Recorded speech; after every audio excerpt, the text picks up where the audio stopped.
All right, what's going on, guys? My name is Logan with West Desert Shooter. This is the Muzzle Blast podcast. Today we've got an awesome guest on here. We have my shooting teammate from the Vortex Extreme Challenge, Riley Baxter. Here's Riley. Hey guys. So, what we're going to be doing today is we're going to be talking about the Vortex Extreme Challenge, what our experience was. We got some questions. I put up a Ask Me a Question on Instagram, and you guys were actually able to ask some questions, what you wanted to know. Pretty much I wanted to share information that I wish we knew going into the event, and hopefully we'll put up some stuff that helps you if you're interested in going to the event next year. So, Riley, let's start off with how we got to the Vortex Extreme. Why don't you talk about your journey, just getting there and the times you drove and all that? Well, I'm going to back you up just a little bit how we got into it. A year ago, I got a question from some stranger on, I think it was Instagram. Logan here asked me if I want to shoot the Vortex Extreme with him. And I was like, well, yeah, heck yeah, but I don't know where I'll be at. So fast forward another year. Turns out I was here. I was like, yeah, let's do it. We figured out a way to get here through our buddies at UN Top Precision. They were kind enough to help us by sending us here, providing us with these guns and the ammunition needed for it. And then moving into my journey, I woke up. I took a nap during the day. I woke up at 10 p.m. That's right, at nighttime. That's usually when I go to sleep because I'm an 80-year-old man, according to my girlfriend. But I woke up at 10 p.m. I jumped in my car and I drove from 11 o'clock all the way until, what time was it, 6:30 in the morning, Logan? Yeah. I mean, it was like 6.5 hour, 7 hour drive, including my stops. And then I jumped in with Logan at Evanston, Wyoming. And from there, we drove out to Douglas. We got lost a little bit because I think Vortex kind of failed to properly mark the route to where we needed to be. But we ended up finding our way, and then the shoot began, I guess. Yeah, and in my video I did of this, we did put up a video of actually like what went on during the shoot. We have some footage from each one of our stages. I just put up some clips of some good hits. I'm not going to show the whole thing. It was like an hour and 40 minutes of just us on stages. But yeah, it was quite the journey. I came from southern Utah. Riley was coming from western Idaho. So we kind of met in that bottom corner of Wyoming, and then we took off up from there in my truck. But just kind of showing you like the dedication on just traveling there can be a challenge, especially when it's all the way up. Where it is at is Douglas, Wyoming, which is basically vertically about the center of Wyoming, and it's way on the east side. So if you've never driven through Wyoming, imagine you're driving through rolling dirt hills, and then you do that for 7 hours, and that's Wyoming right there. Where we ended up was actually quite pretty, though. It was big mountainous areas. It's fairly green up there as well. The elevation we were at was like 6,500 feet. Do you know what the elevation was? It was 6,100 feet where we were shooting the course. Gotcha. And I mean, I grew up in Salt Lake. I think that's 4,500. I've been in the mountains plenty of times, up to 10,000. One of the reasons I was actually really excited to have you as a shooting teammate is you spent quite a bit of time in the mountains. What kind of elevations do you typically get up to? We hunt anywhere from about 6,000 feet for deer all the way up to 10,000, 11,000, and even plus some for sheep, mountain goats, and other things. Gotcha. Now, I guess this brings a good point to the Vortex Extreme. What we did leading up to the event to kind of get prepared for it. I guess, obviously, starting off, we had to have our rifles from UN to Precision. I had mine previously in a 6.5 Creedmoor. My barrel was shot out. I work for a barrel manufacturer. We Sero-safed my chamber, and the neck was blown out at that point just by erosion, shooting a couple thousand rounds. So it was time for a new barrel. So we decided that for myself and Riley, we're going to put new barrels on these rifles, and we got matching twin barrels. And then we're going to put them on UPR-10 uppers, which is the AR-10 size. Riley put his on his existing AR-10. I already had this one. And then we both got very similar stocks, and then we both got matching scopes from Loophole Optics. Why don't you tell them what Loophole Optic we were running? So my buddies at Loophole hooked us up with a Mark V It's their they sent us the 5 to 25 by 56 millimeter model, and we were using the TMR1 reticle. So it's MOA because that's what I prefer. Logan happened to as well, so that worked out great. Yep. And we had a lot of advantages with this scope that other people didn't. We have a solid zero lock. We have rotation indicators. We have second and third rotation indicators on the turret itself. So you go up past the one rotation, which I think is like, let me just look so I'm not telling a fib.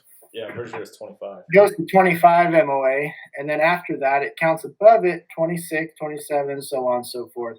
And that came in handy. Yeah, we actually did end up getting all the way up to like 34, I believe, on one of our dials, which is quite a bit for the 6 millimeter Creedmoor that we ended up going with. So leading up to the event, sorry, I kind of got into the rifles off in the weeds a little bit.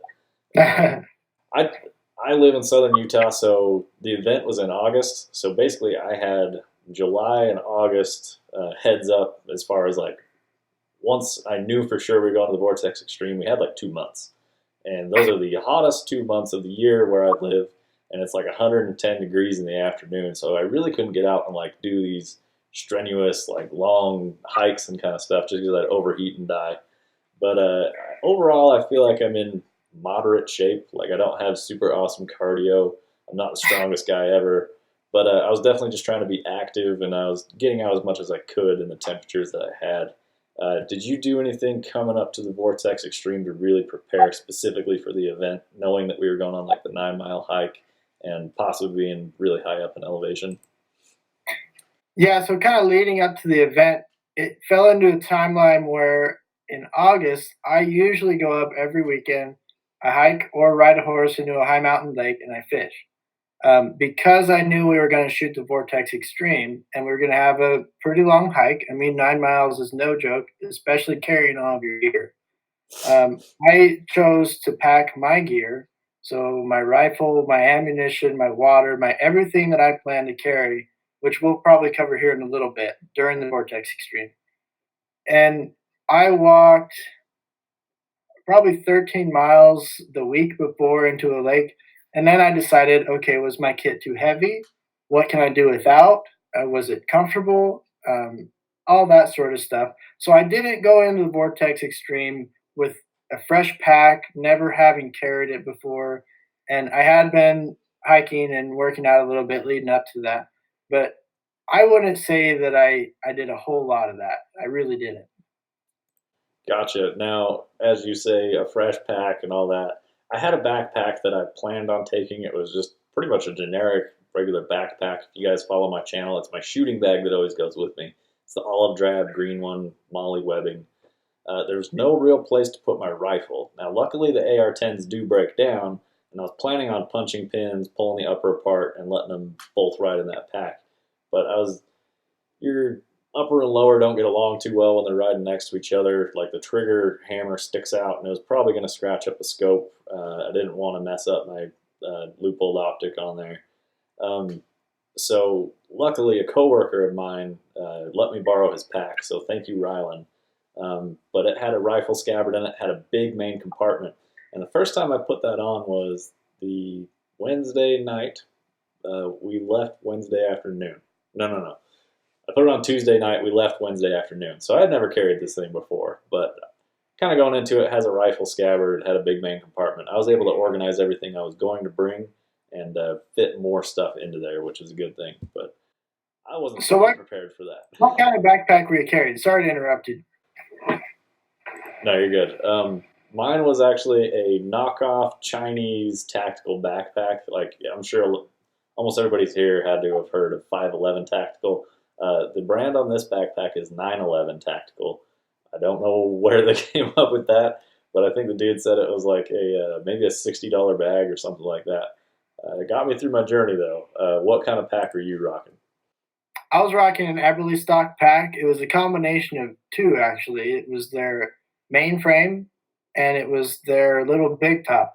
The little big top straps into the mainframe. The mainframe, as the name would suggest, has an aluminum frame and a shelf built into the bottom of it. So I jerry rigged up a system because I had a way in mind that I wanted to carry my rifle. I didn't want it in a scabbard. I don't like pulling them in and out. With an AR, the grip hangs up, the scope to the grip depth is too big. They don't fit in anything. So I took buckles. I had four of them. I had two go across the middle of the upper, wrap around, and then buckle back into themselves. So they're pulling opposite tension.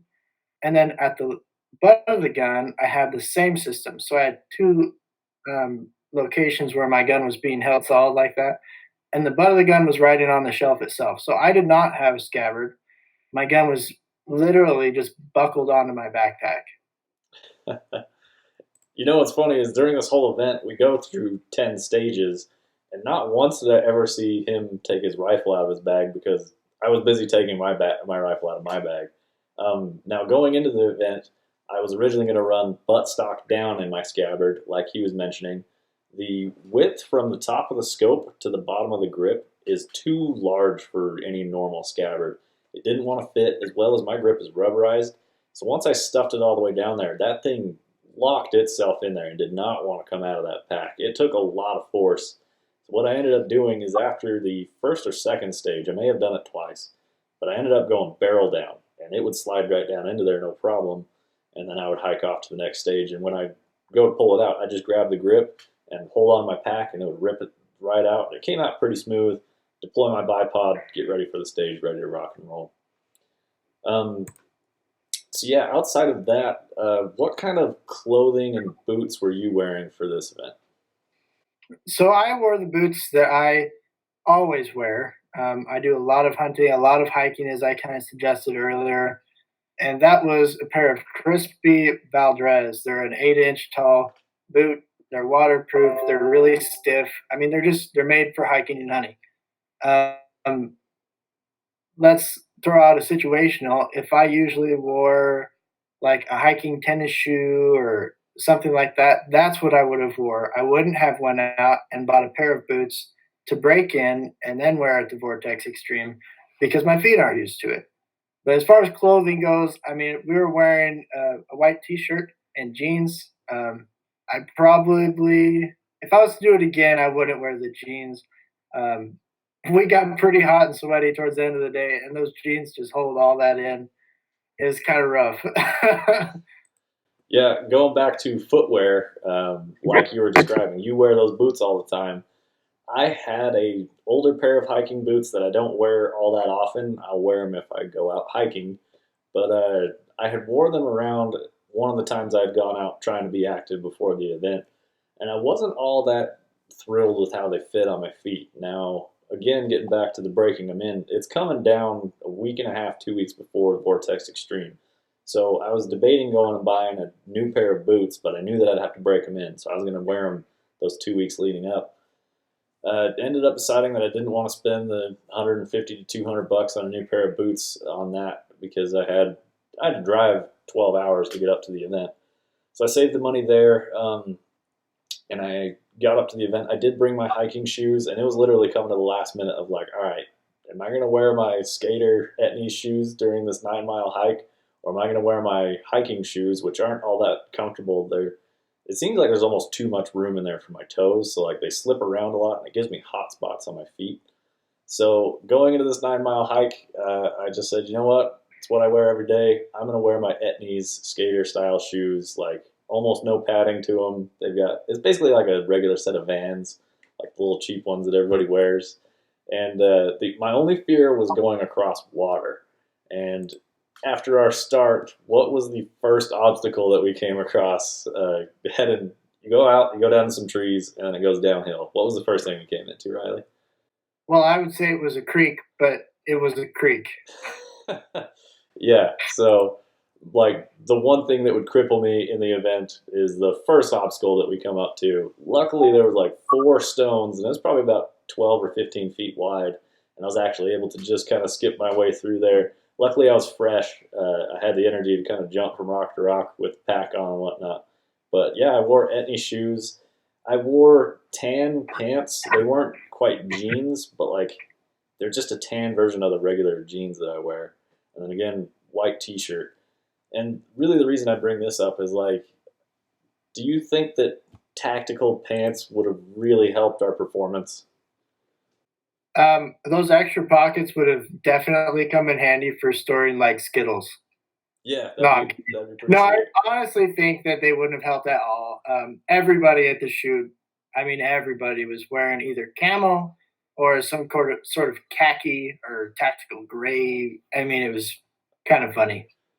Yeah, and we're not trying to hide from our targets, so really camo's not going to do us a whole lot of good. All right, so going into that, let's start rolling through a couple of these questions I got from Instagram. So if you guys asked a question, it'll be in here. Thank you for asking a question. I really appreciate it. I want to get the answers for you guys who don't quite know what to expect. So let's see. Let's talk about what we did the night before the event. Maybe this will help people out. Vortex had a banquet dinner. We went out to that, and then afterward, we went back to the truck. That afternoon, we actually had a zero check and confirmed our zeros. But then we got our muzzle velocities. We had zeroed rifles. What did we do from that point? Well, we got zeroed at the match, and then that night we took all the distances from the card that we had taken a picture of, and we used one sec. Vortex gave us a card that had all 10 stages and 4 targets for each stage and told us what the ranges were going to be at each stage and each range. So that's a good piece of information. You're not ranging your own targets. So proceed. Sorry. All right, it's all good.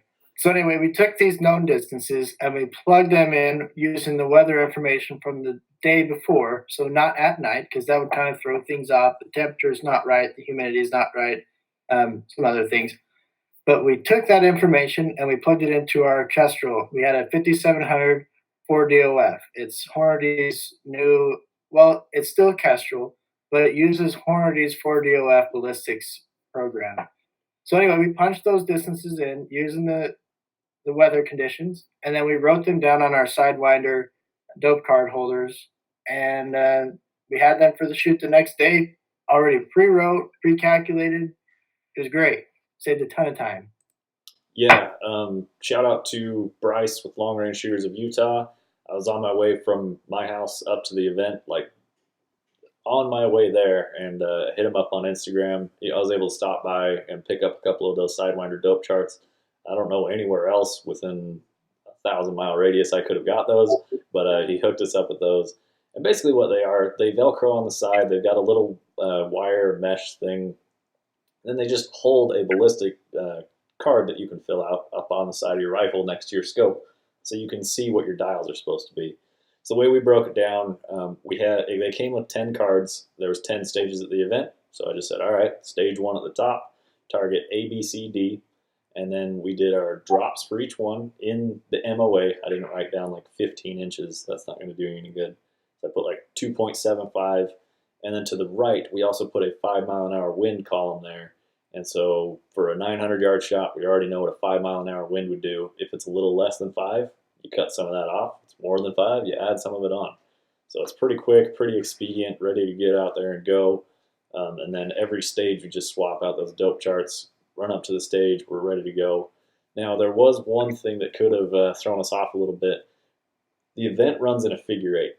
And so you've got a central base camp, and then Vortex launches people every 10 minutes. You draw at random, so you don't know which side you're going to take off into. That's where the Vortex dinner comes in. At that point, you draw your time and which side you're going to be starting on. So we started on the west loop, correct? Yep. All right, so the west loop, the targets actually go 1, 2, 3, 4, 5, and you come back and then you go 6, 7, 8, 9, 10. If you're going the opposite way, you'd have to know that. You have to know which stages are where. Because if you show up to stage 6, which would be your first stage if you go east, if you didn't know that going into it, you're going to have all your dials wrong. And then all day you're going to be chasing your tail until you figure it out. Luckily, we went west. It was super simple. We just went 1 through 10 on our cards. But it was something I was aware of could have happened. So whatever side we went on, I was going to verify which stage we were at. So that's a key piece of information if you're going to do something like that. But I got to give this one to Riley. He was the one who wanted to fill everything out beforehand so that we could just roll up to a stage and rock it. It saved us a ton of time, and with his 4 DOF Kestrel, that definitely helped us out because we were using factory Hornady ammunition with 108 grain ELDs and the 6mm Creedmoors. So that's kind of our stage prep. Going up to a stage, kind of what happened at that point when we would show up to a stage, kind of run through that, like people before us, people after us, whatever. How does it go when we show up to a stage?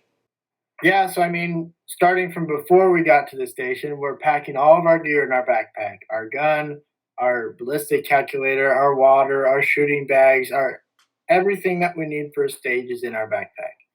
We walk up to the booth that we're going to be shooting at, and if there were shooters in front of us, we would set down our backpack, and then we would wait until our time was called or they said, hey, you guys are up. We'd then have to grab our backpack, put it back on as if we had just arrived at the station, and then they would tell us where the targets were at. They would confirm with us that we see those targets, and then they would say, start, your time begins now. And then at that point, you'd throw your backpack down, rip your gun out, grab your shooting bag, set up in the position that you want, and then you would tell them, and this is really important, we're going to be shooting from left to right, which would be A to D, or right to left, D to A. The spotter could then know which target to watch, and then they can properly keep score. So then you just roll through the targets at that point. Yeah, something I want to add on there. At the beginning of the event, they give you a scorecard. This is up to the team's responsibility to keep track of. As you show up to a tent, you hand it to them. They'll check the time and write down the time that you showed up. The time you spend from when you show up to when they say start to shoot, they have paused your time for the event because this is a race. Your time counts for 30% of your score, and then your shooting counts for 70% of your score. So they give you your time card, which also they keep scores on. And there's something I didn't know. Your shooting team of 2, they actually force you to have a shooter 1 and a shooter 2. Riley was our shooter number 1, and every single stage he shoots the target first. But at each stage, he would shoot target A, and then I would shoot target A, and then you move to B, and then do that. That you couldn't just go Riley through the whole stage and then me through the whole stage. It had to be AA, BB, CC, and that's how you would do it. So that's a few small details I didn't realize at the time. Didn't really cause us any issues. I liked it that way because right after he's done shooting target B, he's just fired 2 rounds, should have a pretty good idea on a wind call. I would ask him, what was your wind call? And I asked him almost every single target, even on like a 400-yard target. I'm like, what are you holding for wind? Just because I want to take every ounce of information I can get and send it into that target. So that was really helpful, especially because we were shooting the same cartridge and essentially the same rifle completely. We're getting really similar ballistic performance out of these. Moving on from there, is there anything you wanted to add to that? Just kind of while we're talking about it, I want to piggyback off of that a little bit. You mentioned how we're shooting basically the same rifle, and that first day before the shoot, we had sighted in our guns. Mine was shooting a little bit high. I mean, we're talking like a half inch at 100 yards. And I chose not to mess with my zero just because. No real reason why. I just didn't. And then going into the next day during the shoot, we were seeing that at further ranges, I was hitting a little bit high, potentially missing the target on my first shot. And then I kind of put 2 and 2 together and thought my zero's a little high by a half inch at 100 yards. In other words, 2 clicks, So for every stage going into it, from that point on, I would dial 2 clicks below whatever my dope card read, and it seemed to put me on target.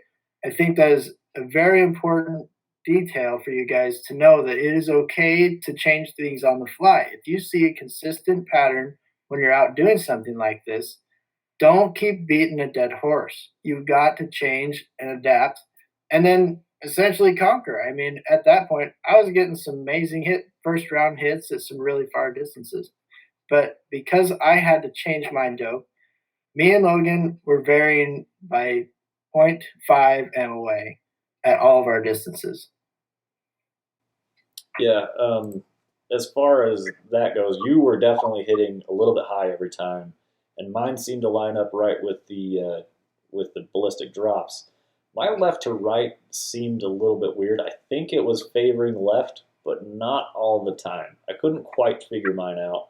I never did end up making that change, and maybe that accounted for some of the things I missed on. Overall, Riley hit way more targets than I did, and I genuinely believe if I shot as good as he did, we'd be a lot closer to the podium, like probably top five finishers. Um, I guess we should throw that in there real quick. On our first Vortex Extreme event out of 55 teams, we actually ended up finishing eighth place out of 55, which I think is super strong finish. I'm way excited on that. Like, Oh yeah, I'm happy about that too. yeah, and then out of 77 teams, we finished 13th, I believe. Yep. Getting back to the shooting versus running time, you can actually go onto the practice score and check your times versus other people. And it's cool because you can break down each stage and see how you did on each stage.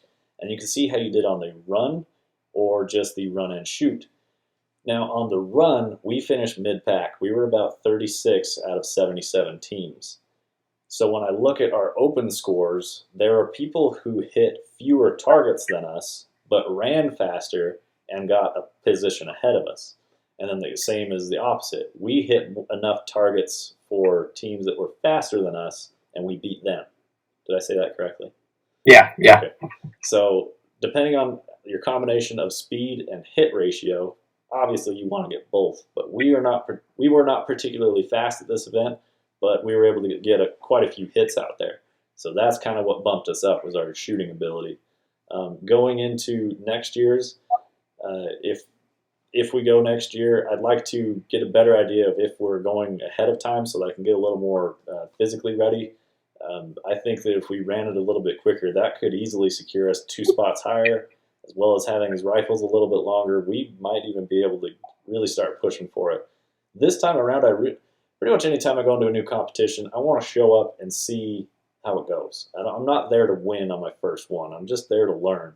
I learned a ton about this, but obviously this was a pretty big event, took a lot of investment going into it.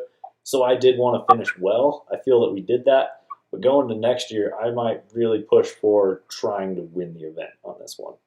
I know it sounds kind of dumb because I didn't win. And I'm like, oh, I didn't want to win. That's not exactly what I mean. But I would feel more driven to win the event if I go again. How do you feel on that? I'm a little bit different. I guess this comes into personality differences, but anytime I go do something that's a competition, it don't matter if I've never done it before, I'm gonna win because I want to win. But at this challenge, we didn't end up winning, so you'd think I'd be heartbroken, but I'm not. I'm very happy with how we placed. Like Logan said, we've never done this before. We've actually this is the first fast-paced competition I've been in. I don't shoot three guns. I don't shoot pistols or anything like that. I do F class long range shooting, and it is slow. It is really slow. You're timed, but it's still slow. So no, I'm very happy with how we did. But next year, when we do it again, it's a when we do it again. I'm really, really going to push for the top three positions because I think we're capable. I really do. All right, so having done it before, if we go into next year, as you say, when we go next year, what things do you want to try and do differently to win the competition? What do you think we could really improve on? I think you kind of hinted at this already, but I think having the guns more in advance than 2 weeks would really help because I got out and I spent about every other day of that 2 weeks leading up to the competition that I had the gun and I shot it, trying to get to know it, trying to get used to the spin drifts because every gun is similar but a little bit different, and you just need to get a feel for it. Even just as simple as working the bolt. I mean, the Utah Precision, the bolt's really smooth, but it has a different feel. On Yeah, a bolt action rifle, the resistance is when you lift the bolt. That's when it cocks the gun. On the Utah, you lift the bolt, there's no resistance. You start to pull back, and you're cocking that hammer. It is an AR-10. So you're pulling that hammer back, there's spring resistance, and then none. And then when you slam the bolt forward, no resistance as normal. So, I mean, even just using that, can improve your times. It can improve your ability to use the gun and fumble less during the shoot and speed things up ultimately. Yeah, and even at that event, I mean, you hadn't used your rifle a whole lot. Obviously, I was a lot more familiar with mine. That's one of my favorite rifles. Is my UPR-10. I've had mine for a while, but you were running your bolt really fast. You're doing really good getting follow-up shots, like those close range ones. I saw you on like a 400-yard target. You got both your hits within 2.5, 3 seconds. Like boom, racket, steady, boom, and you're off again. So he was doing really well getting his gun rolling. Don't be fooled. As far as the run goes, would you do anything different to try and train for that, or would you just push harder? And was I holding you back? I really don't want to bag on you here because you did great. You really did. But one of the things that I can do really well is run through that race. I think I can really push myself and probably jog a lot of that race. But that's only because this is what I do. I guide a lot, so I'm out pushing people along in the roughest, steepest, toughest country, and I'm used to that. So I mean, I think that I could take advantage of that and show it in the competition, maybe place a couple places higher because of it. We saw some people that were starting from the start line. The gun would go off, or I guess there was no gun, so they'd say start, and then the people at the starting line would jog probably until they were just out of sight to look good, but they would jog, and we kind of laughed at them. We're like, "Ha, look at them! They're jogging. They can't be making up that much time." Well, they might have. I don't know. I mean, some people beat us on time by quite a bit, so I would take that into consideration. Now, here's something very interesting, and I think this is a really important piece of information. I know what the course is now, so I know where I could and probably shouldn't push myself. I know what the overall terrain is like. So going into the competition, I didn't want to run through stages 1 through 4 and then be really gassed, especially if I have really nasty terrain coming up. Like if we're just hiking up a rock face cliff, I want to have some energy for that so I can do it. I didn't want to burn myself out completely not knowing what the terrain was. Now that I know what the terrain was, it was not as bad as I thought it was going to be. So I really feel like going into it again, I'd have no problem trying to jog between some stages and really pick up some time. There was a large, long hill. That one really had us winded, had me winded pretty bad. I mean, but once we got to the top, we were able to spend some time, sit down, calm down, catch our breath. It is amazing. Between stages, you get about a 5 or 10 minute waiting time typically while you're watching the other team shoot. And you catch a lot of energy back by standing there for 5 minutes. If you're not running, you get a ton of energy back. Now, if you're faster between the next stage before the other guy is, so if you're catching up time between them, you're going to wait for them longer and you'll catch more energy as you stand there. I think that's really important to know. And I think we could really push for time a lot more. Like I say, we finished like 36 out of the pack. I think we could have pushed a lot harder. I don't know. I'd have to train a lot to be one of the fastest guys. There's some badasses there that those guys are really moving. But I think there's some easy people we could have taken had we just pushed it a little harder. One more thing about that. Um, it's a random drawing when you start, and because of that, it goes from early in the morning to at this one late in the afternoon. Well, mid afternoon. What was the latest one? Like 12:30. 1:30 or something. Yeah. So, I mean, at that point, it's already really hot. There's a couple disadvantages that brings. You can't run as fast or walk as fast if that's what you're doing because it gets hot, you get sweaty, you get drained. If it's early in the morning, it's cool, you can push harder, faster. And on top of that, as heat comes, wind comes. Not only does your time running the course suffer as you start later in the day, but your hit percentage is going to suffer. There was some stages. There's one stage in particular. I believe it was stage 8. It cleaned my clock. I don't think I had a single hit on it. But it's Yeah, because we were I think shooting you had out one or across two. the hills and it was windy. You didn't miss out completely on a stage. I did on one stage and I felt terrible about it. But no, you definitely got at least one, maybe two on that stage 8. I still felt like a beat dog after it. I know that. Yeah, my the stages I didn't do so well on. The first stage I got half, which is decent. Obviously, it sucks anytime you miss the target, but stage 2, man, just couldn't connect. And I don't, even going back, I don't know why I wasn't connecting. And I remember, like, on this third stage, I missed both my first targets, and I asked you, I was like, dude, what the hell is going on with my rifle? Because at the time, I felt like I was getting solid behind the rifle, and still, like, I still believe that those were good shots. I don't know why I wasn't hitting those targets, and I didn't mess with my turrets or anything between them. I really don't know what was happening, but finally, I got something figured out, and I started hitting some targets after that. Let's touch back on the terrain for a second, as far as like trying to. Oh man, it's so hard to try and describe terrain, what it would be like. But basically, you're running along the foothills of a mountain. So you're going up small, steep inclines, but you're not going super high up them. I mean, I think you're doing maybe like at the most like 100-foot vertical up, going along these foothills, and you're kind of just up and down along as you go through this event. Overall, on the terrain versus like the hardest hike I've ever been on, I'd give it like a 6.5, maybe. What do you think? I've never been on a sheep hunt, so your number should be a little bit lower. But what would you try and describe it like, and then what would you rate it as? I think your description was actually perfect, so I'll leave it at that. But this varies so much from person to person just because of your experiences that you've already had. Yeah, If you come from flatland part of Wyoming and don't travel, I mean, you see this place and it looks mountainous and crazy rugged, but some of the stuff that I've been in, this is like a walk in the park. So I think I would probably, on a scale of 1 to 10, rate the terrain at about a 4. Um, as far as mountains goes, I would describe it as less than average as far as ruggedness. Um, but again, that really just depends on the things that I've seen versus the things that you've seen. yeah. Now that is one interesting thing I just kind of thought of.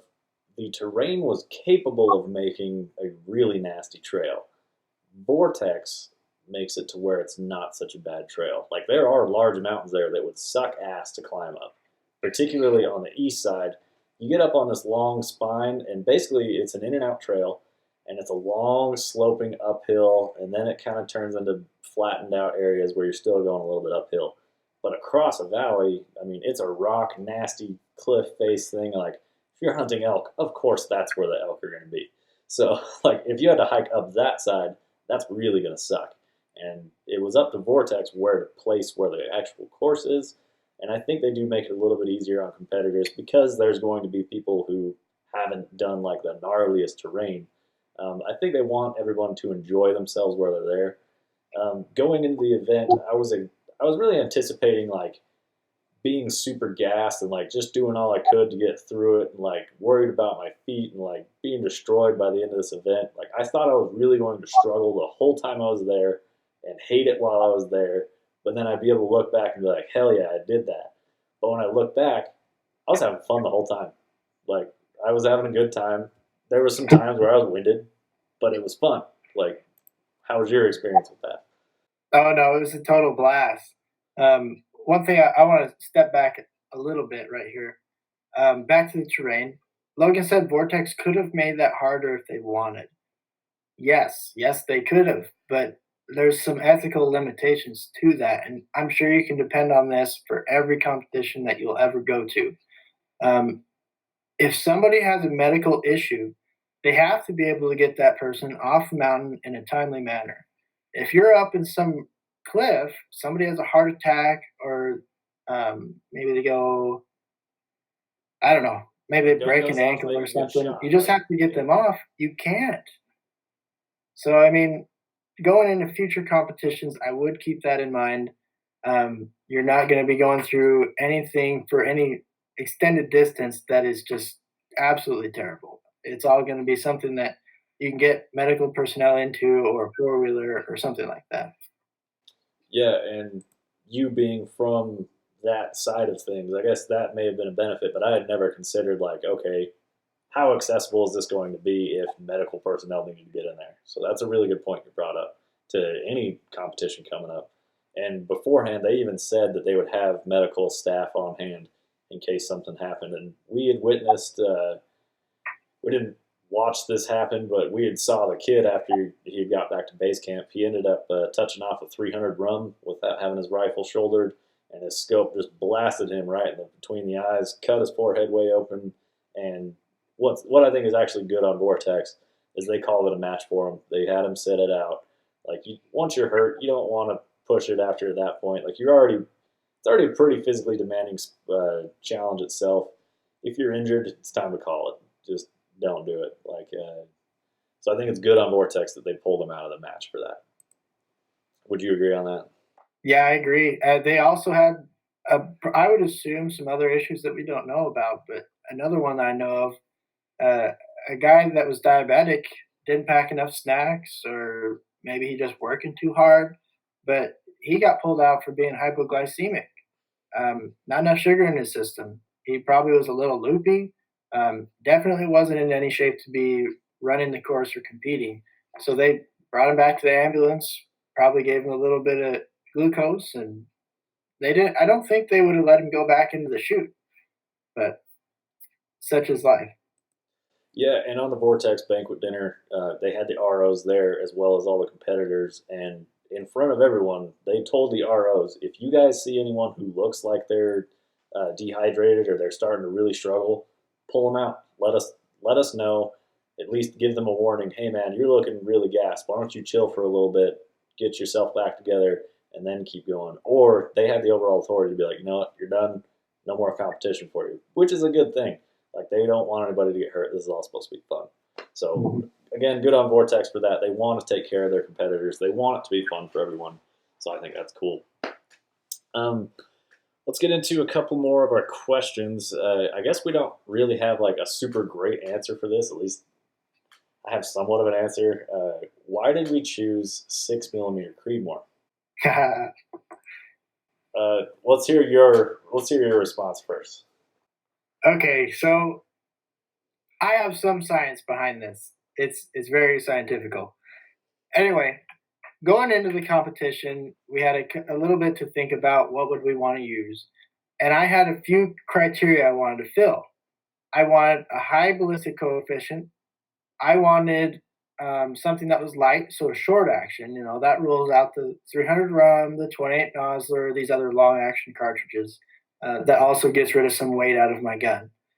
And then I also wanted something that was going to be fast, so velocity mattered.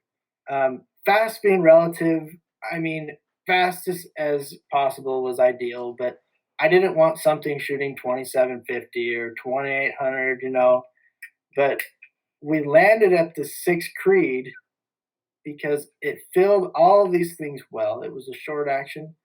It has high ballistic coefficient bullets available, and then it's relatively fast. There was a couple calibers that I thought about long and hard before we chose this one, like the 22 Creed. High ballistic coefficients of bullets available, the 88 grain, the 90 grain, but they're also very fast. And the reason I decided against these is because they're small diameter bullets, they're lighter weight bullets, and they wouldn't create a lot of splash, meaning when your bullet hits the background, when you miss a target, you wouldn't be able to call that hit well. Say, okay, move up 1 MOA, left 2, per se. But the 6 Creed being a little bigger diameter, carrying a little more energy, would do a better job. And it was a happy medium for me. So that's why I was settling on that one. Yeah, and I agree with a lot of the things you said. Obviously, one thing that's going to limit what our cartridge choice is the rifles that we were using. These feed out of AR-10 magazines, so it's going to be a short action cartridge, but with a high projectile or high BC bullet loaded in there, it still had to fit within the 2.8 magazines. And really, that leaves you with like the Lapua cartridges and the Creedmoor cartridges. You could do a 260 rim, but the overall length starts to struggle once you get up there. Or like you could do a 308 out of this, no problem. But another thing to consider is weight of your ammunition. If you're because you're packing around 100 rounds of whatever you're shooting for the entire day, and you need at least 80 rounds to complete the competition. And I knew that there's a possibility, hey, maybe one of my rounds doesn't go off. Well, I need to bring a couple extra. I ended up bringing like 15 extra or whatever because I didn't want to come up shorthanded, whatever. Um, and so you can compare a 108 grain bullet times 100, or you could do a 180 grain bullet, or even like a 200 grain, like 308, whatever. That's quite a significant weight difference that you got to pack around for 9 miles. Now, granted, your weight starts to drop off as you go through the shoot, but you're also getting more and more tired as you go through the shoot. So I never noticed my pack getting any lighter, but yeah, that's one of the things. But again, I agree with what Riley said. It is basically the happy medium of everything. Had a decently high BC for what it was. It's not the fastest thing on the planet, but it's pretty quick. Like as far as speed goes, it's keeping up with the 30 cal magnums.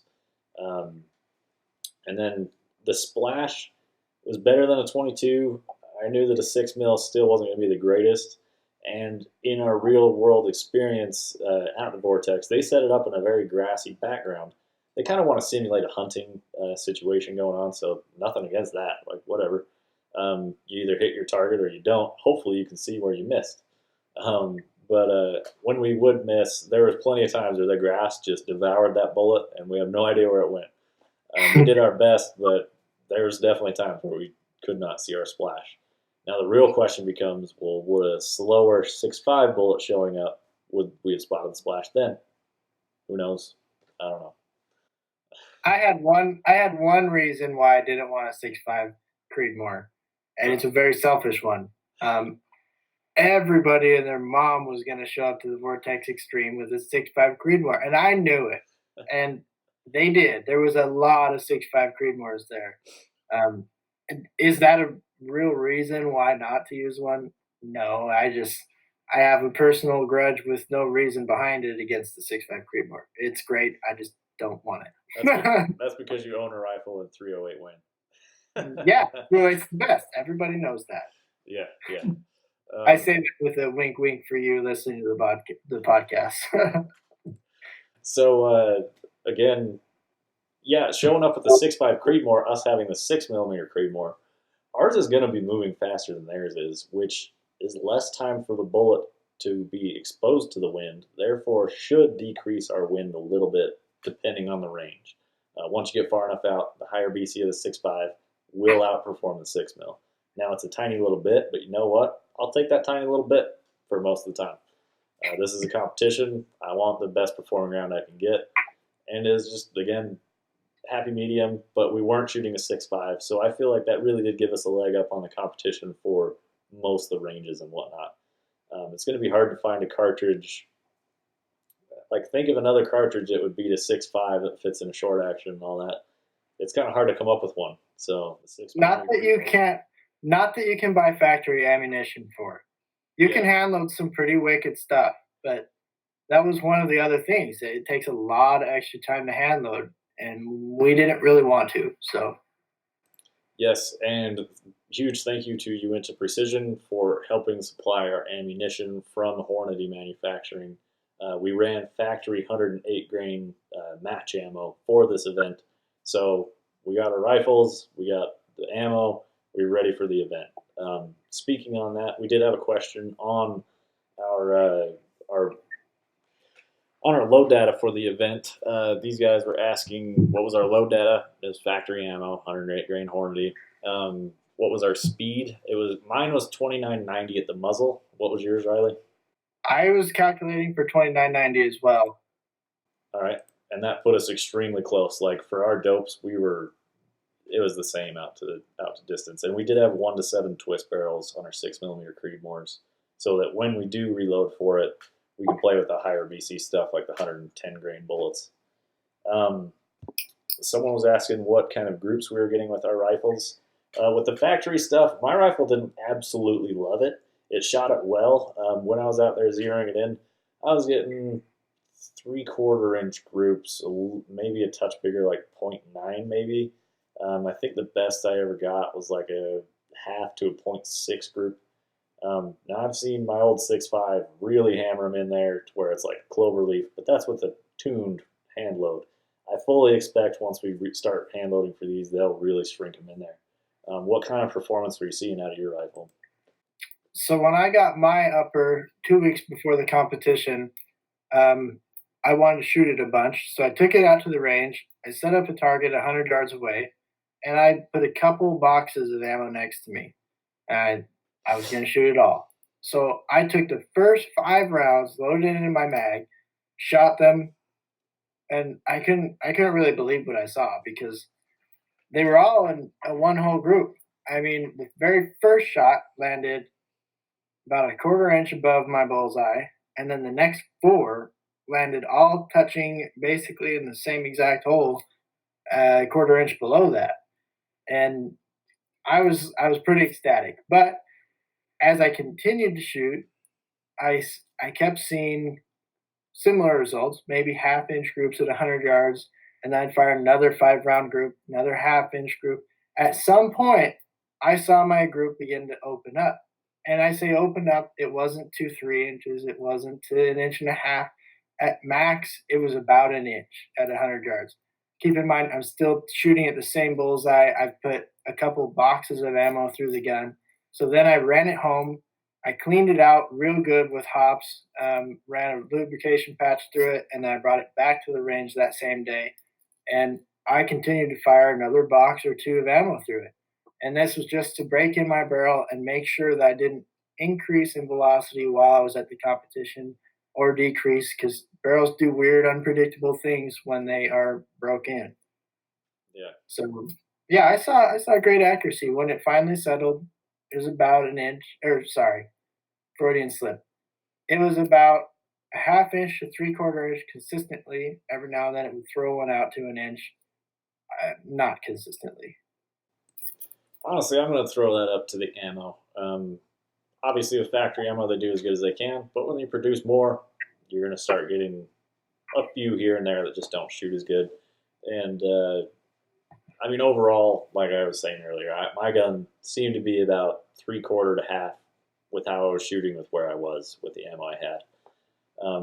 But I don't doubt that this thing's extremely capable. You can probably see. I'll pull this up a little bit closer. Ugh.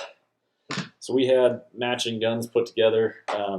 They're actually externally spiral fluted, and the twist rate on here matches the internal twist rate.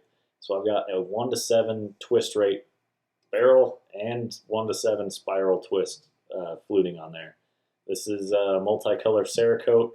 Unfortunately, we ran out of the materials we needed to do multicolor on Riley's. We were going to do the opposite on each. So I have a bronze external barrel with black flutes. We're going to do a black external on Riley's with bronze flutes. They're it's going to look pretty badass sitting next to each other. But he ended up with an all bronze barrel. Still looks great. I hope you like it. Oh yeah. But one of the reasons we did the fluting was to save a little bit of weight, as well as we ran a little bit thinner profile than my company typically does on a UPR-10. Oh man, I forgot the exact profile. Was it an 810 or a 710? Something like that. I don't know, but it's a little bit thinner profile than we typically would have done, and that's to save weight for the hike. Now, they say that spiral fluting helps your barrel cool faster. Well, yeah, it does, but your barrel also heats up faster. So the more material you have, the longer it takes to heat up and cool. The less material you have, the faster it heats up and cools. So don't believe the old, my barrel cools off faster, so it's better. No, your barrel heats up faster, so it's not as good. So go back and forth on that. But that's barrel stuff right there. Are there bigger cartridges that would have helped us do this? Like if we were to jump up to a Magnum cartridge, do you think that would have helped our performance? And then do you think there were